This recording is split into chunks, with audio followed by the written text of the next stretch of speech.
I'm Roy Lee Lindsay with the North Carolina Pork Council, and I want everyone to remember bacon makes everything better.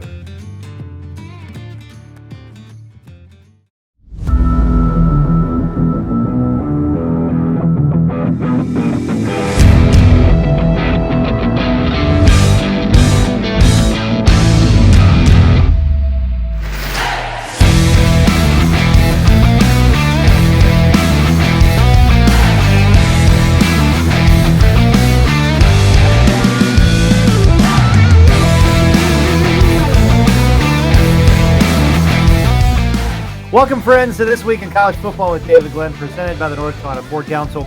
I'm Chris Edwards. Thanks so much for joining us here on our rapidly growing North Carolina Sports Network. Happy to be with David Glenn. And our show in 2024, DG and I are going to mostly look ahead to the upcoming college football matchups. We're also going to discuss college football's biggest headlines and take a quick glance back with some of DG's expert analysis on the biggest games and developments from the previous week's schedule. DG now in his 38th year covering college football, both here in North Carolina and around the Atlantic Coast Conference, a longtime member of the Football Writers Association of America. DG, great to be with you again, my friend, for week 2 of the college football season. Great to be with you again, Chris. I look forward to this meeting every week, given how much fun we had last year. So it's great to be with you again, and I'm ready to dive right in. All right, well, let's get right to it. Our first segment brought to you by our good friends at Atlantic Tire and Service, where DG and his family take all of their vehicles for routine maintenance, service, and world-class selection of new tires, too. Atlantic Tire and Service, your one-stop tire and auto repair with highly trained technicians, a sales and support staff that are really second to none. They've now got 6 Triangle locations, 2 in Raleigh, 2 in Cary, 1 in Durham, and 1 in Wake Forest. You can learn more at atlantictire.com. Let's get to some of our huge storylines from week 1 and looking ahead to week 2. There are not many big games, but one of them featuring one of the teams in our backyard, top 25 versus top 25, Tennessee, NC State, Saturday night, Bank of America Stadium in Charlotte. It's the primetime ACC game on ABC. Yeah, quickly, big picture here. In Josh Heupel's 6 seasons as the head coach, 3 at UCF, the last 3 here at Tennessee, his teams have finished in the national top 25 4 times. That is a pretty darn good track record for a guy who was a pretty good player about 25 years ago.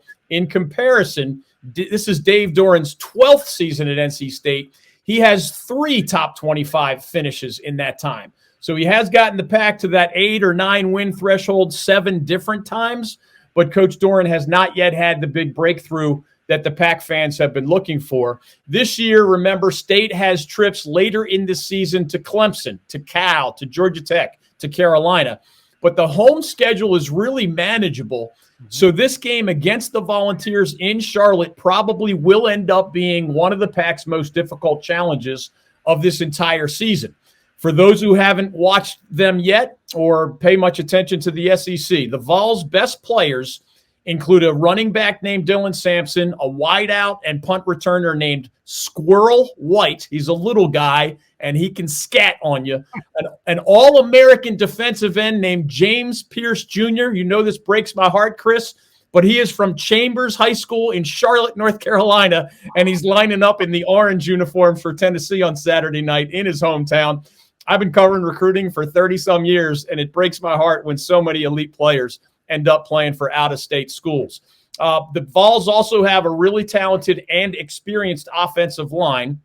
They crushed Chattanooga, an FCS team, last week, 69-3, while the Wolfpack, remember, was struggling against FCS Western Carolina and actually trailed in that game early in the fourth quarter before winning by a nice number, 38-21. The Tennessee quarterback, by the way, Nico Iamaleava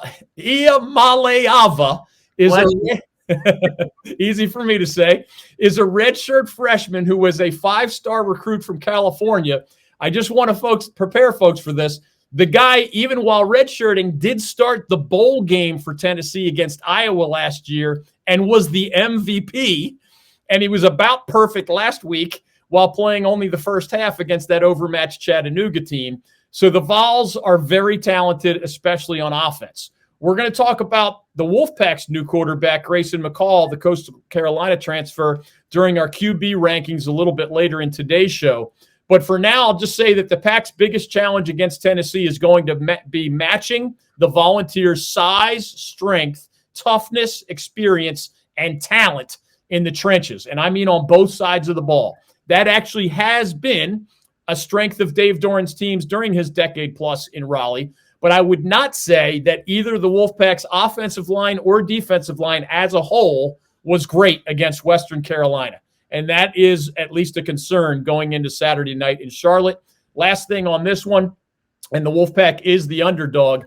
The Pack has enough stars on offense to compete with Tennessee. I mean, Casey Concepcion at wideout is just a freak show, and he's probably going to be a first-team All-ACC player, assuming good health. Jordan Waters has already been All-ACC for Duke.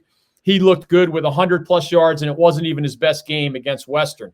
The new tight end you and I discussed last week, Justin Jolie, was fantastic for the Wolfpack and provides another weapon for Grayson McCall, who had his ups and downs, but we'll talk about that later. The Pack just needs the offensive line to come through for them. They need to keep that James Pierce guy off of Grayson McCall's back. And on defense, with Peyton Wilson now in the NFL, the Pack needs several players in that front seven to step forward as true difference makers if they're going to have any chance of beating the Volunteers, who are, last I saw, about a 7-point favorite in this game, and I would say understandably so. All right, let's turn our focus toward another ACC team coming off a tough one on Saturday afternoon in Atlanta. Clemson 0-1. They were shellacked by Georgia. Home opener for Dabo. They get Appalachian State down in Death Valley on Saturday at 8 p.m. on ACC Network. Yeah, first, let's give some quick love to both programs here. You know, I love to dig into the research a little bit. Over this last decade, Chris, since App State made the jump from FCS to FBS, both the Tigers and the Mountaineers are in the top 6 programs nationally out of 134 FBS teams in total victories during that stretch. The list, as most would guess, starts with Alabama. The Tide has 128 victories in that decade. Clemson is number 2 with 119. Then there's Ohio State, Georgia, Oklahoma at 3rd, 4th, and 5th. And then it is our very own App State Mountaineers, who are tied with Notre Dame in 6th place with 96 victories since 2014. Wow. That is just awesome. So keep that background in mind when these two programs clash head-to-head in Death Valley on Saturday night. I want to remind folks from the App point of view, 2 years ago, the Mountaineers visited a top 10 Texas A&M team in College Station, Texas, and came back with a 17-14 victory for Coach Sean Clark. It was just 3 years ago that the Mountaineers traveled to a top 25 Miami team and scared the heck out of the Hurricanes before falling 25-23 in a nail-biter. It was 6 years ago that App visited a top 10 Penn State team in Happy Valley and pushed the Nittany Lions to overtime before losing 45-38. And it was 8 years ago when App visited top 10 Tennessee and pushed the Volunteers to overtime before falling 20-13. We have also seen, including on our show, how the Mountaineers have gone toe-to-toe with UNC of the ACC 3 times in the last 5 years. They beat the Heels in Chapel Hill back in 2019. They lost the other 2 matchups against Carolina by nail-biter scores. On Saturday night, the bottom line to me at Clemson is, believe it or not, and I know this sounds strange, App State has the more confident quarterback and the more confident offense right now after that Clemson debacle against Georgia in Atlanta. Joey Aguilar is a more proven commodity at the FBS level than Cade Klubnik of Clemson is at this point. And the weapons around Aguilar are pretty darn good too. Clemson has Phil Maffa at running back, but App State has Kanye Roberts and others. Clemson has several talented wide receivers in Antonio Williams and others. App State has Caden Robinson and others, and a great tight end in Eli Wilson. The harder parts for the Mountaineers, and again, that offense versus offense matchup is closer than people think.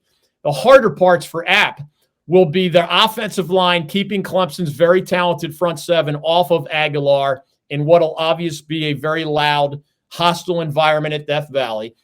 And then when Clemson has the ball, it will be very difficult for the Mountaineers' defensive front seven to slow down Phil Maffa and that Clemson running game, unless they stack the box and essentially dare Cade Klubnik to beat them with his arm down the field. We'll see. Obviously, if App's going to shock the world, a strong start would help. The longer the Mountaineers hang around, the more pressure there will be on Klubnik and Clemson in front of that home crowd. That recipe, by the way, is exactly what just enabled Boston College to shock Florida State in Tallahassee on Labor Day night. If the Eagles had not started that well, the energy and emotion in that building would not have gone to their sideline the way it did. App State needs to follow a similar script if they're going to pull off what would be one of the great regular season wins in school history.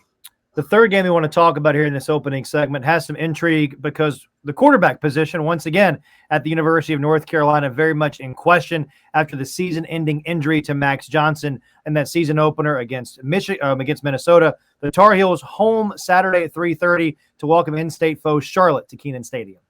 Yeah, Chris, I forget if you're a big-time golfer or not, but one of my favorite lines from my buddies who play more than I do is, there are no pictures on the scorecard, DG. Mm-hmm. So I'll have some botched hole, right? But maybe I'll par that hole. And I always hear, hey, DG, no pictures on the scorecard, right? The Heels' victory at Minnesota reminded me of that phrase, right? I mean, they needed an all Big Ten kicker to miss twice, including with the game on the line. And the earlier one was a shorty that he clunked off the upright. Odds are that kicker is not going to miss those two kicks very often. So the Heels count some luck as part of the equation, but let's also give them credit. Omarion Hampton is the real deal, of course, at running back. And that 4 new starters offensive line was both shaky enough that they got Max Johnson hurt and out for the season, and hit on a bunch of other plays, but good enough that they found actually a true freshman offensive line starter named Aiden Banfield. I know that's far off the radar of the tip of the casual fan, but something had to go wrong for a true freshman to be asked to start. But the young man was an all-state player and a state champion from Georgia. His mom was a UNC grad. The Heels got him on the recruiting trail. And who knows, he might be a 4-year starter and turn out to be a great player for the Tar Heels. But it's important that they found a guy that they believe in. And while others were beating up on cupcakes, the Tar Heels were beating a Big Ten team on their home field. I think, as you and I discussed regularly last year, for a long time, it has been usually the Carolina offense leading them to either victory in a game or, some of those great Larry Fedora seasons were offensively oriented, et cetera. Even under Mac Brown, Sam Howell, Drake May, et cetera. There were several games last year. It was the Carolina defense that led them to victory, period. And it happened again at Minnesota.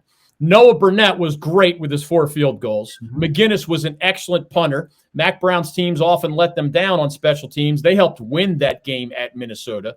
But the Heels have some dudes now. I mean, Kamen Rucker at defensive end. Javari Ritzy had the best game of his entire career at Carolina on the defensive line with 3 sacks. Power Eccles is a heck of a linebacker. Elijah Huzzy is a great cornerback. And some other dudes stepped up as well. So Jeff Collins is a heck of a defensive coordinator after failing as a head coach at Georgia Tech. I thought he had a great game plan against Minnesota. His guys executed. And unlike some other Carolina defenses of the past where it was more read and react, and they looked confused, I think they like his more simplified way. I think they're confident in it. They're going to face much better offenses than what they faced at Minnesota, but they held the Gophers to 17 points. Defense plus special teams equals Carolina victory. I mean, that just hasn't happened very often, and it did happen at Minnesota. No pictures on the scorecard. The Heels are 1-0, and Chris, they're going to be favored against Charlotte this week. And in their next 2 games at home, NC Central and James Madison. The Heels could be 4-0, but they're going to need Connor Harrell in place of Max Johnson to play well. We're leaving our quarterback discussion for a little bit later in the show, but I have some numbers on Connor Harrell that I think will surprise a lot of people, even UNC fans. All right, we'll talk about that and more coming up a little bit later on in This Week in College Football with David Glenn, brought to you by our friends at the North Carolina Port Council. Stay with us. More coming up in just a moment. In sports, we talk a lot about impact players who make a positive difference. When it comes to our state's economy, the North Carolina pork industry is a true MVP. Each year, the pork industry plays an important role in supporting rural communities across our state. It contributes more than $10 billion a year to the North Carolina economy and supports more than 44,000 jobs. Learn more about their positive impact at ncpork.org.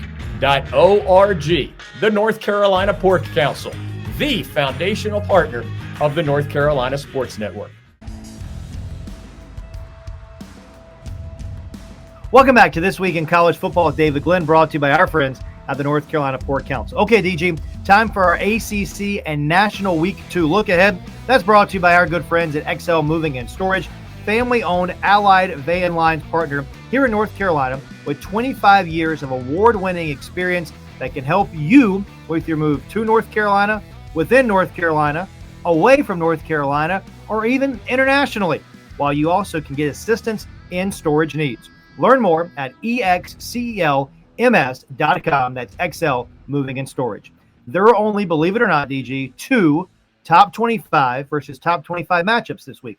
We've already talked about one of them with NC State and Tennessee in Charlotte, but let's go ahead and add a couple other games to the mix this week because they're national games of interest, right? Let's start the only top 10 versus top 10 matchup that's coming up in the Big House on Fox, noon on Saturday, Texas at Michigan.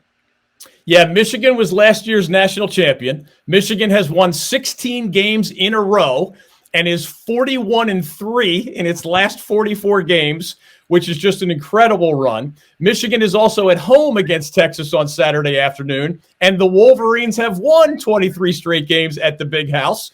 Michigan also returns a bunch of star players from that dominating defense of a year ago. So with all that said, why is Texas a 4-point favorite in this game as the road team? The answer, because both head coach Steve Sarkisian and star quarterback Quinn Ewers are back at Texas, along with his backup Arch Manning, whereas Wolverines head coach Jim Harbaugh and star Michigan quarterback J.J. McCarthy have both moved on to the National Football League.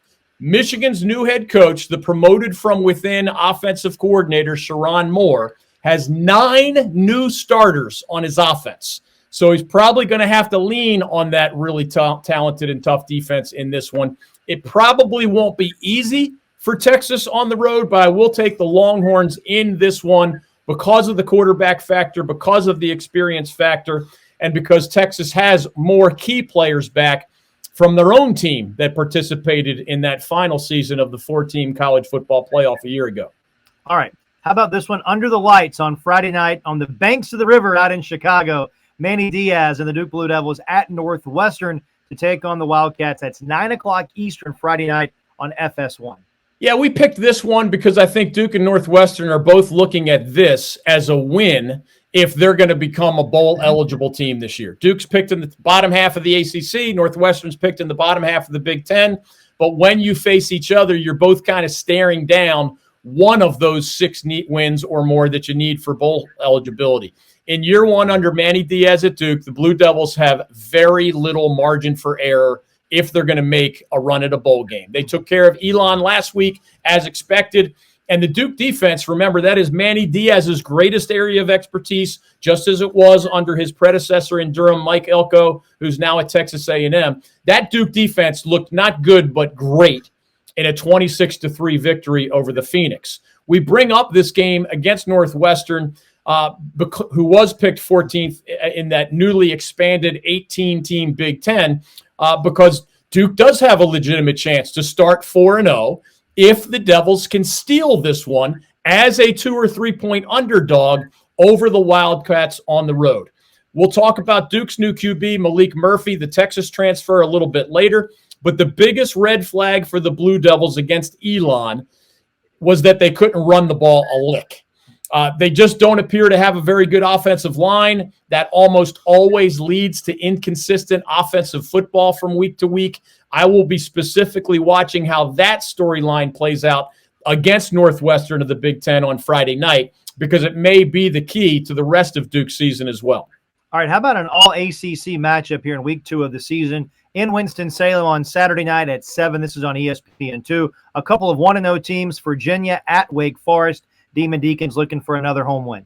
Yeah, because we don't have as many high-profile national games this week, we picked this one for similar reasons that we picked Duke at Northwestern. Virginia and Wake are both picked in the bottom half of the ACC, and they're staring at each other as one of the 6 wins they need for bowl eligibility. Both schools had a quarterback competition throughout the month of August. And at Wake Forest, by the way, it was actually the 5th or 6th year senior Michael Kern who got the start last week for Wake Forest in a game you knew they were going to win against a rebuilding North Carolina A&T team. But it surprised a lot of people that it wasn't the Boise State and Louisiana State transfer Hank Bachmeier who got the start. Kern led the Deacons to 1 touchdown in 3 possessions, which is not great given the competition. And then Bachmeier came in and really tore it up and led the Deacons to the big number victory. We'll talk more about Bachmeier a little bit later in our quarterback segment. But the bottom line to me is that Wake is really good on offense. They have a talented running back in Damon Claiborne. Taylor Moran had a bunch of big plays as a wideout and as a return man. At Virginia, which I don't think is quite as good as Wake, and I like the Demon Deacons at home in this matchup on Saturday night on ESPN2. Virginia's quarterback competition came down to the classic veteran who's not quite as talented or creative, Tony Muskett, against the young guy who is very talented and creative, Anthony Calandria, but who also makes more mental mistakes and sometimes more physical mistakes and sometimes unnecessarily adds a risk factor to Tony Elliott's offense at UVA. They ended up going with the youngster this time. He's a little guy. He's from the state of Florida. He's full of energy and leadership even as a young player. And they gave Calandria the nod last week, and he led them to an impressive victory over Richmond. I don't think Virginia's depth chart is overall as strong as Wake's depth chart. We might see a lot of offense in this game. I'm not sure. I have questions about both of these teams' defenses, but we might see a lot of offense from both sides, which could make it fun for those watching. I expect the Deacons to get to 2-0 on Saturday night on their home field to take another step back toward that 7-season bowl streak that Dave Clawson had, which is the longest in program history before the Deeks dropped to 4-8 last year. Both of these teams had bad seasons last year and often bad quarterback play. I think the quarterback play will be better on both sides, and that means we should see a much more entertaining game on Saturday night. All right, we've been teasing it all show. We're going to talk about some quarterbacks coming up when we come back here on This Week in College Football with David Glenn, brought to you by our friends at the North Carolina Port Council. Stay with us. I am a better person and a more effective business owner for having known and learned from Emily Parks over many years now.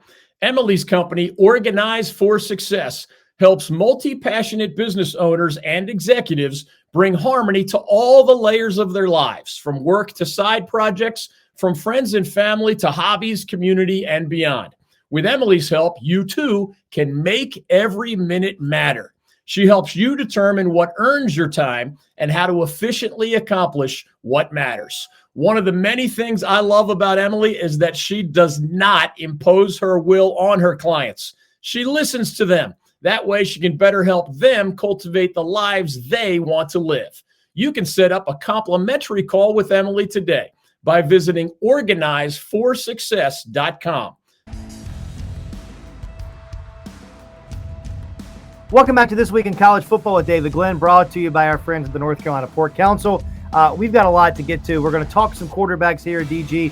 Coaches and quarterbacks segment brought to you by our good friends at Lawson Insurance, who are about to celebrate their 50th anniversary of helping DG and many other North Carolina citizens and businesses with their personal and commercial insurance needs. You can reach out to Ken Miller and Michael Lawson. Like us, they're huge sport fans. Give them a call, 919-846-2090, or search Lawson Insurance online. All right, here we go, DG.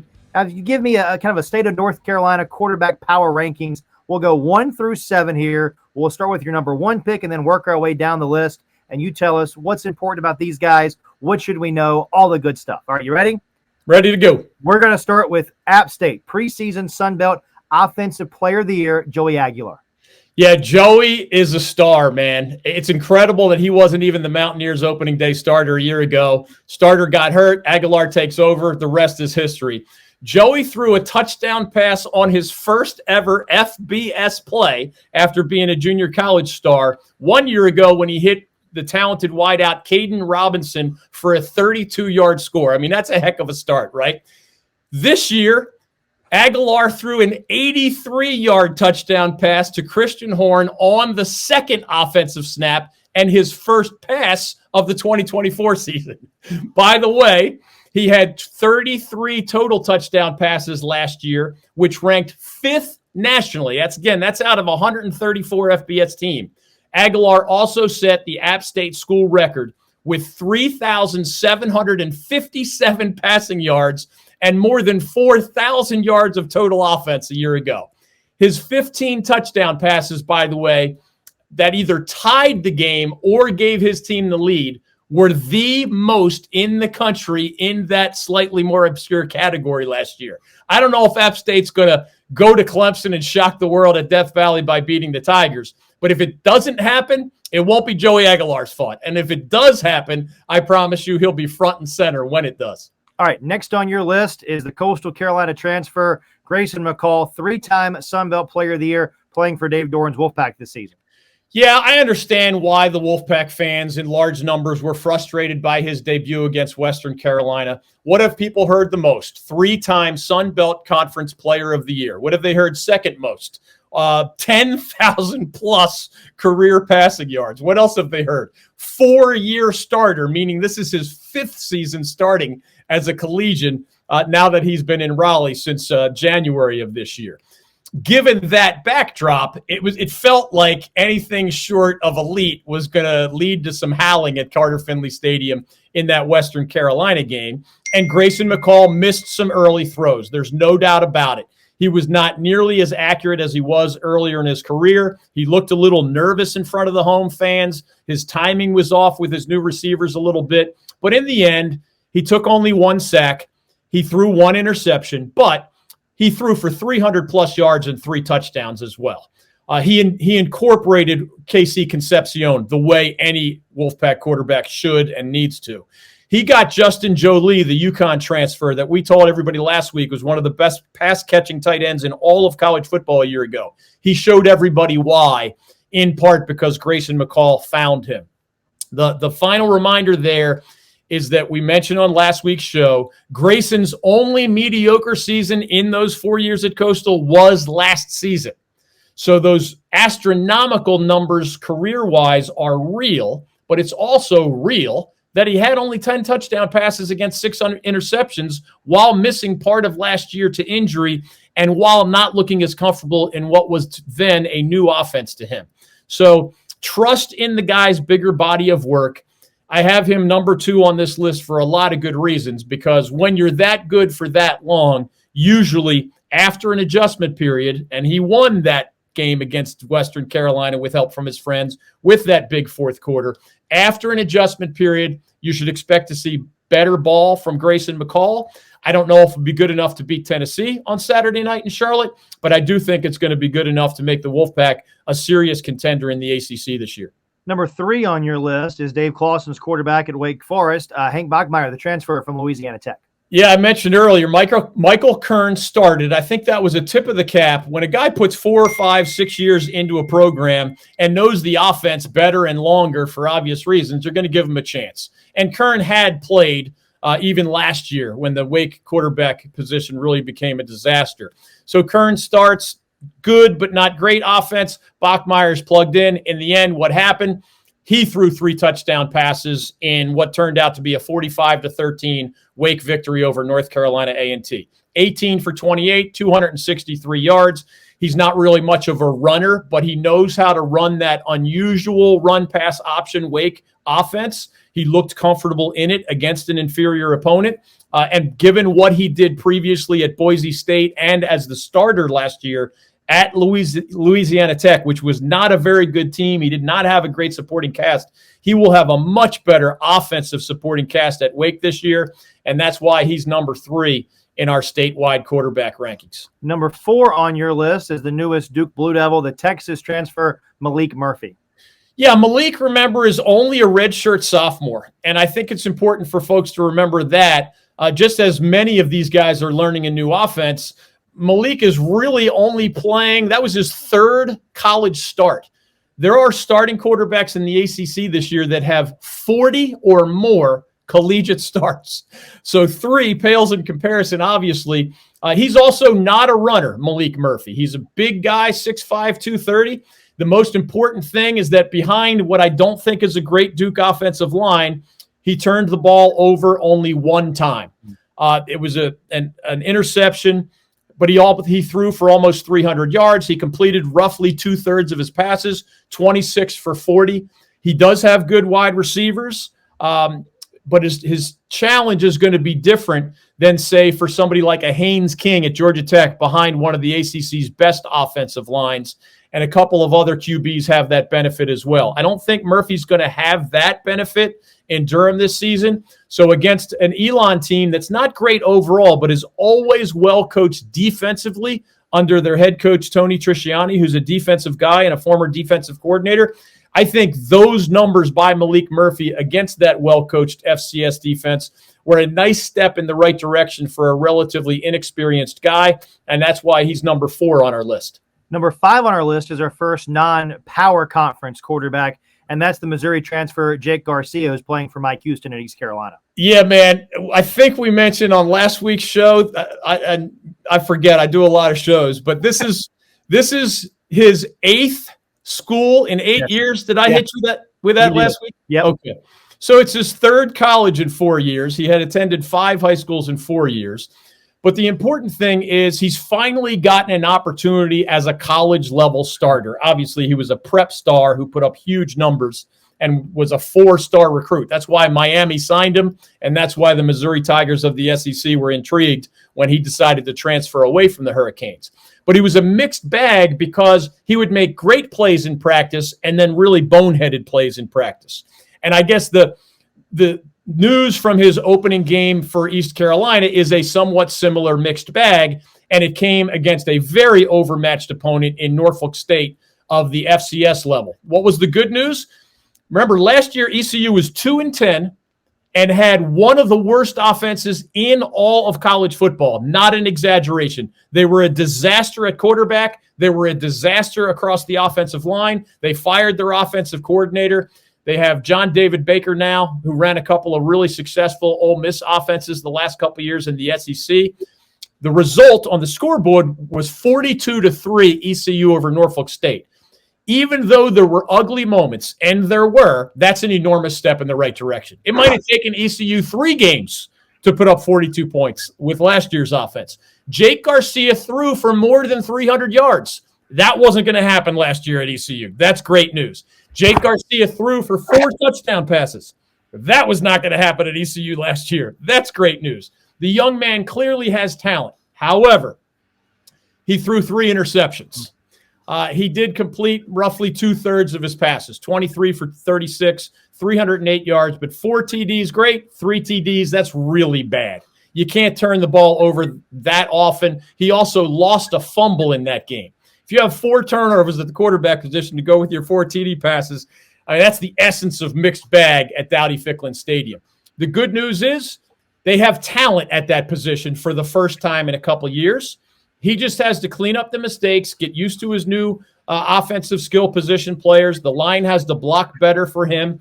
ECU is still a defense-driven team, but the glass half full part is if the defense can keep playing great and Jake Garcia can continue to energize the offense, well, then the Pirates have a chance to get back to the success that Mike Houston's teams had shown earlier in his tenure in Greenville. All right, number 6 on your list is very intriguing to me. It's backup now turned starter at North Carolina, Connor Harrell, after that broken leg for Max Johnson severed at Minnesota in week 1. Yeah, I don't like to be the bearer of bad news, and I don't wish poor play on anybody. You know that. Mm-hmm. But I think the modern day media tends to be really gentle toward college programs and sometimes forgets the bad and focuses on the good. You know me, man. I believe my favorite newspaper name of all time is the Greenville Reflector. Why? Because I think it's our job in the media if we're more than, a real estate salesman masquerading as a media member for a fan site, if we're legitimate journalists, we have to reflect reality. We have to hold a mirror up to what the real world looks like. And here's what the real world looks like for Carolina at quarterback now that Max Johnson has been sidelined for the season. Carolina fans, maybe they'll be surprised in the positive way for Connor Harrell, but I think those who were rooting for Harrell to start over Johnson, and there were a lot of them in Carolina football's fan base, they neglected or ignored what Max Johnson did positively to a great degree at LSU, to a small degree at Texas A&M. And they have the shortest memories in history when it comes to Connor Harrell. Here's the reality. When North Carolina turned to backup quarterback Connor Harrell last December, that was when star QB Drake May opted out of the Tar Heels bowl game against West Virginia so he could prepare for the NFL draft. The results were disastrous. In his first college start, folks, at the Duke's Mayo Bowl in Charlotte, not far from home, against an unranked West Virginia team. Connor Harrell managed only 224 yards of total offense. He threw 2 interceptions, one of them a really bad decision in the end zone. He suffered a whopping 7 sacks. And folks, I watched that game. He had 4 of his 5 offensive line starters. It was not because West Virginia torched the Carolina offensive line. It was a talented, experienced, veteran, proven offensive line. Connor Harrell had deer in the headlights when he looked downfield to pass, and that contributed to the most, if not all, of those 7 West Virginia sacks. Oh, by the way, coaches talk about game management. Connor Harrell was involved in at least 5 penalties that I remember. 2 false starts, an intentional grounding penalty, an illegal man downfield penalty. Offensive linemen straying because they thought Harrell was going to run and then he decided to pass. Those are nightmares for any offensive coordinator. Quarterback who holds the ball too long, quarterback who doesn't manage the line of scrimmage well, quarterback who has a deer in the headlights look when he's asked to go through his progressions in the passing game. Now, again, I am not forecasting anything. Connor Harrell is a year older. He got a lot of snaps in spring practice. Got a lot of snaps while competing with Max Johnson during the month of August. But he was the second stringer for a reason. And early in that low-scoring Minnesota game, Carolina fans are screaming for Connor Harrell. There's nothing in his collegiate resume that suggests he was better than Max Johnson. What he can do is run. And Chris, you and I have seen a lot of ACC quarterbacks, a lot of state of North Carolina quarterbacks. Connor Harrell's acceleration as a quarterback from the quarterback position is about tied for as any quarterback I've ever seen. He goes from 0 to 60 in a blink of an eye. The dude can run. He was an all-state player. He had a 24-1 high school record in the state of Alabama. But I remind people, if you're an all-state player and an Alabama state champion at 24-1, you are surrounded by all these SEC powerhouses. None of them recruited Connor Harrell. Okay? It's because he was not a polished passer. And eventually, especially at the college level, no matter how good of an athlete you are, you must be able to wrap your brain around the complicated world of timing and game management and throwing over linebackers and between safeties and in front of corners. Cam Ward of Miami had about 6 NFL caliber throws in Miami's win against Florida. Connor Harrell is a million miles from that kind of throwing ability. Can Chip Lindsey, the Tar Heels offensive coordinator, can they reshape the offense around what Connor Harrell does well? He does. He gives the defense something to worry about with those legs that Max Johnson, not a bad athlete, but certainly not an elite athlete, that was not a concern if you were defending against a Max Johnson Carolina offense. Connor Harrell is dangerous with his legs, but, man, has a long way to go in the passing game. He made one great play. I don't want to forget, to his credit, he found J.J. Jones down the left sideline for that 32-yard gain that set up the winning field goal. Without Connor Harrell making that play, the Tar Heels are flying home with both a loss and without their quarterback, their starting quarterback, who's actually, as we speak, still in a Minneapolis hospital after suffering that broken leg, and he's going to be there for a week or two. I'm not talking about what Connor Harrell might become.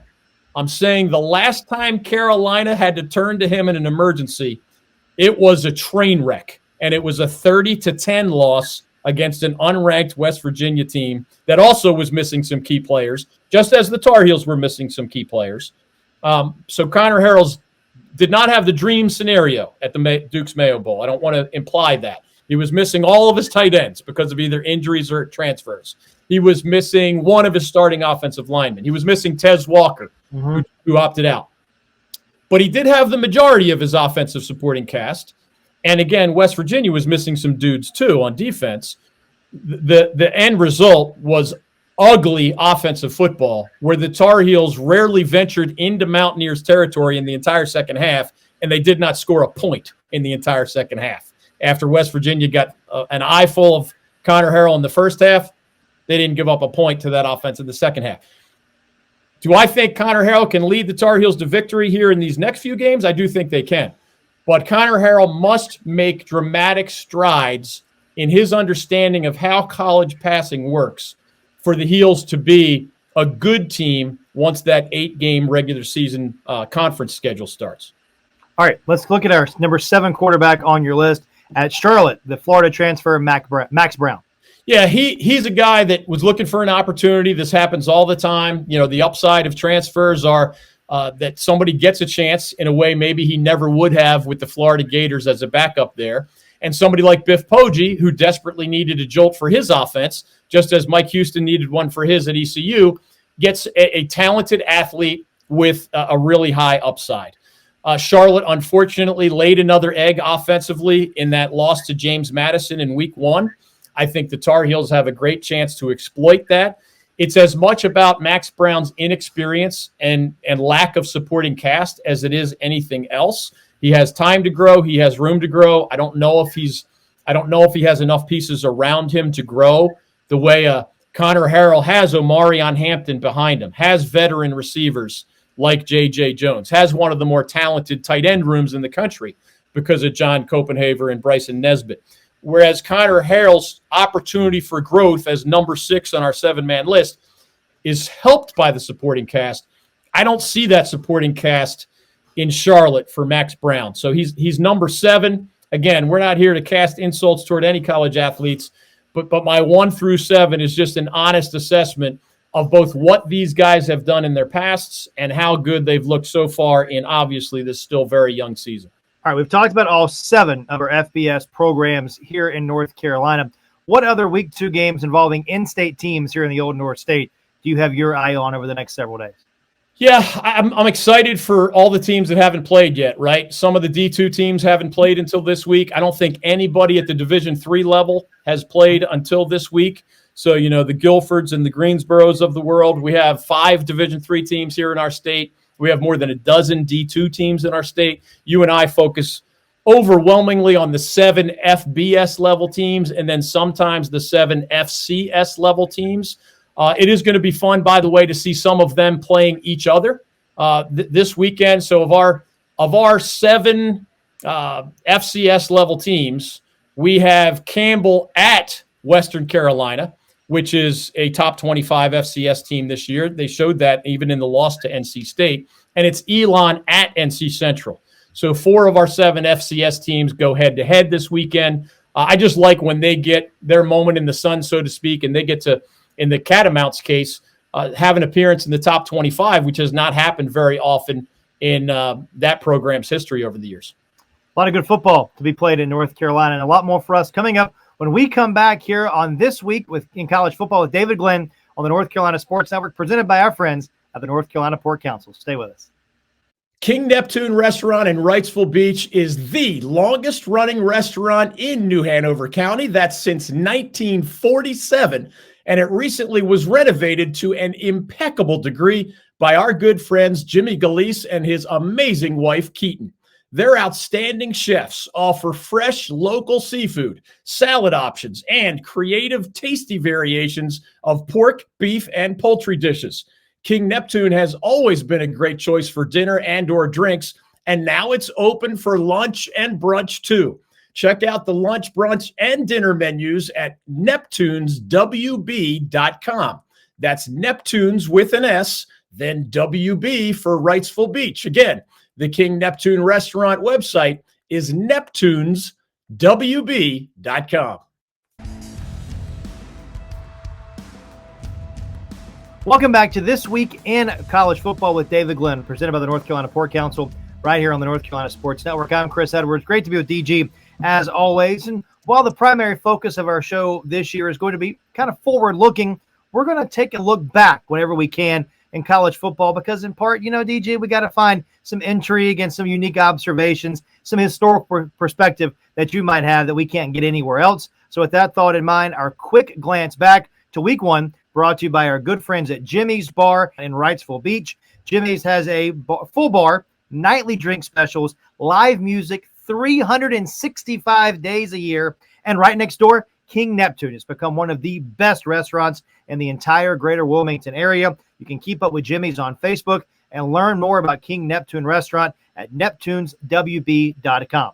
All right, full slate of games, DG, in week one. Already some very intriguing developments around the ACC. We'll start with the biggest question mark, the biggest storyline around college football.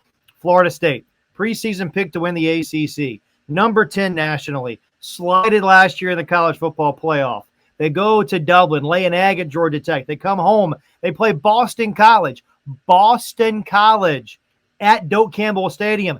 They lost on Labor Day night. What is going on in Tallahassee?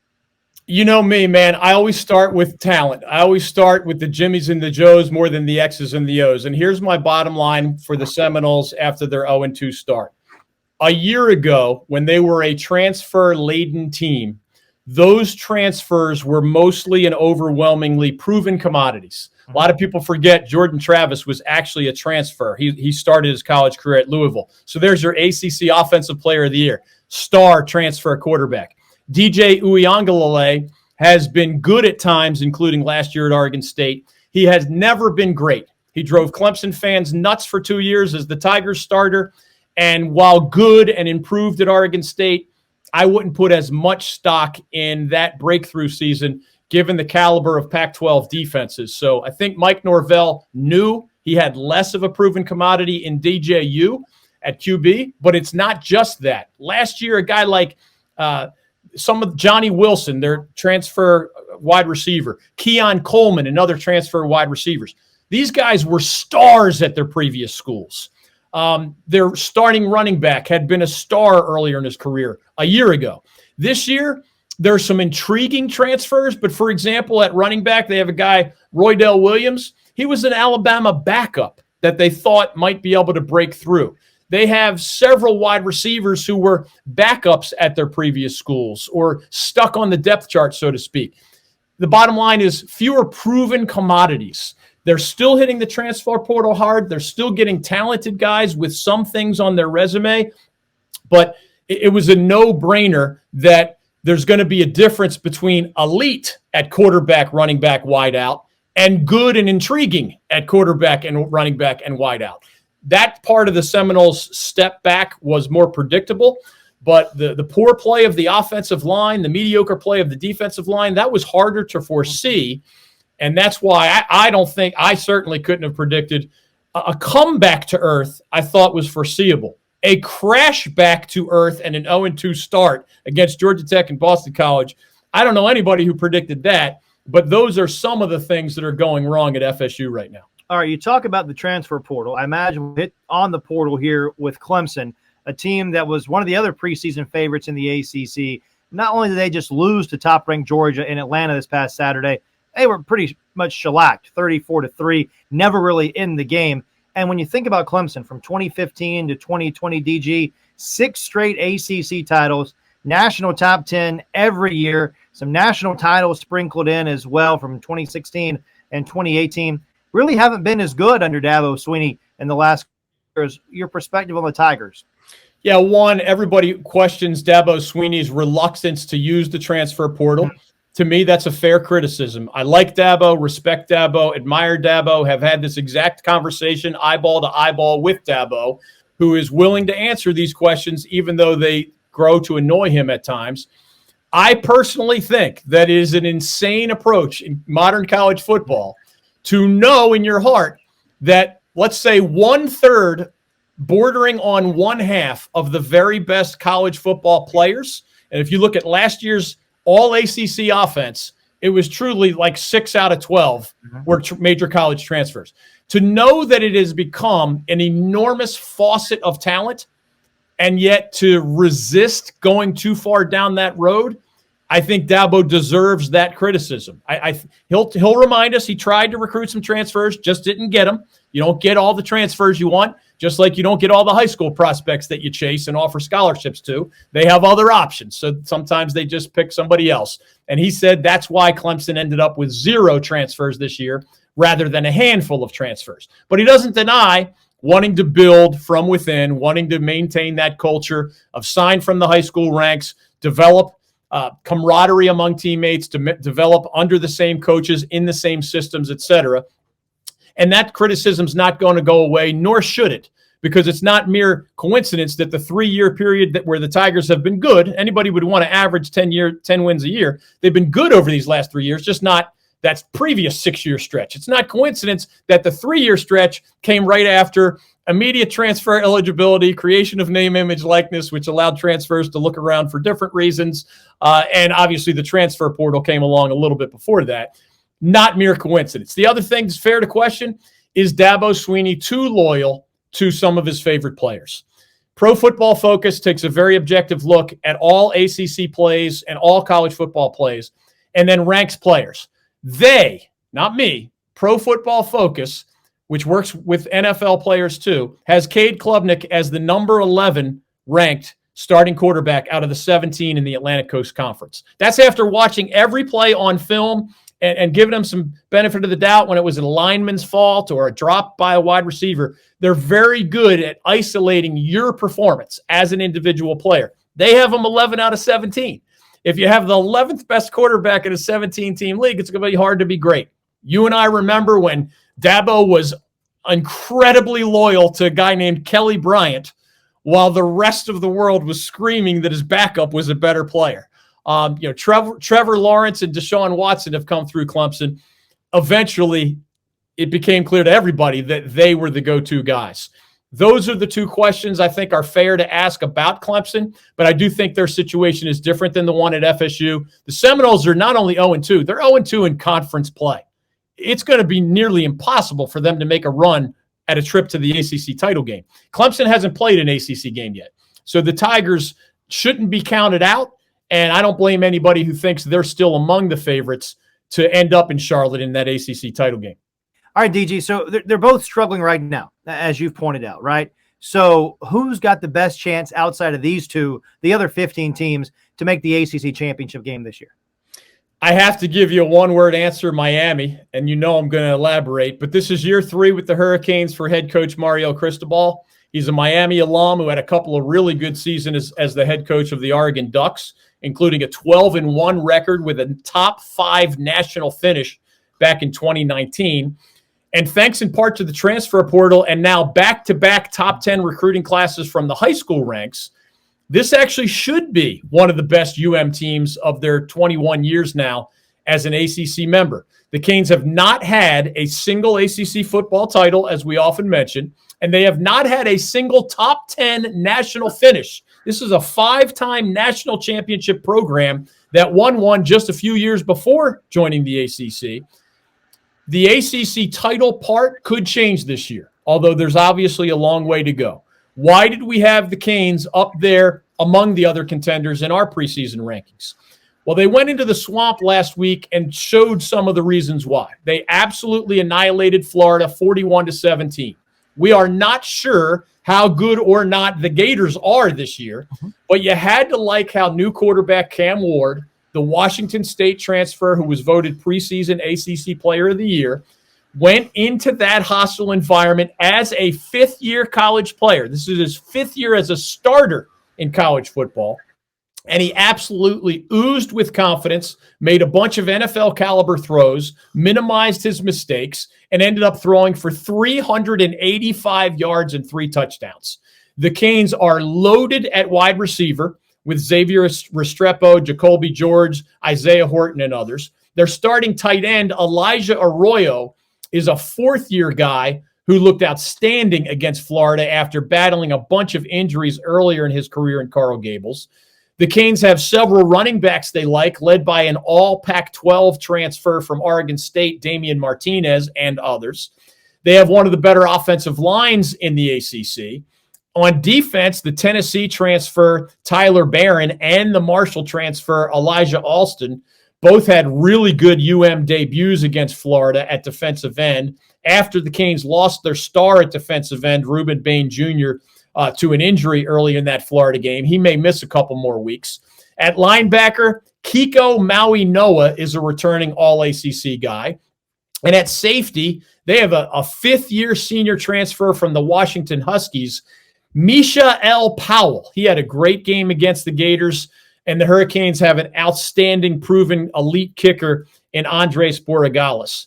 Someone asked me recently, Chris, who's the best QB Miami has had since the Canes joined the ACC? What is that answer? Because remember, Jim Kelly and Bernie Kosar and Ken Dorsey and Gino Torretta and Vinny Testaverde and Steve Walsh and those other guys are all from before the Canes joined the Atlantic Coast Conference. With all due respect to Brock Berlin and Brad Kaya and De'Aaron King, who all did have one All-ACC season with the Hurricanes, we have to give them a little credit, and all the other candidates at QB for the Canes over these last 20 years, maybe Cam Ward is going to become the answer to that QB question. I'm not saying the Canes are indestructible. They certainly are not. I still think they have some questions on defense, but I think that offense is for real. I think Cam Ward is for real, and I'm saying that this is their best chance at an ACC football title since they joined the league way back in 2004. All right, DG, that's going to do it here for week 2 on This Week in North Carolina Football with David Glenn, presented by our great friends at the North Carolina Port Council, the founding partner of the North Carolina Sports Network. And we also welcome our friends at Atlantic Tire and Service, now with 6 locations in the Triangle, as our newest sponsor. We thank all of them, as well as all of you, for being part of our North Carolina Sports Network family. A quick reminder, DG and his staff posting daily articles at our fast-growing website, ncsportsnetwork.com, which also has direct links to the homepage, to this YouTube channel that you're watching our show on right now. Also, a wide variety of places where you can get on-demand audio and podcasts of this show, the David Glenn Show, and all of our other great offerings, and updates on year 2 of our Old North State tailgate and traveling sports circus. That's going to be visiting North Carolina Central and Appalachian State in the month of September. So for David Glenn and the rest of our great team, I'm Chris Edwards. Thanks so much for joining us this week on This Week in College Football with David Glenn, presented by the North Carolina Port Council, right here on the North Carolina Sports Network.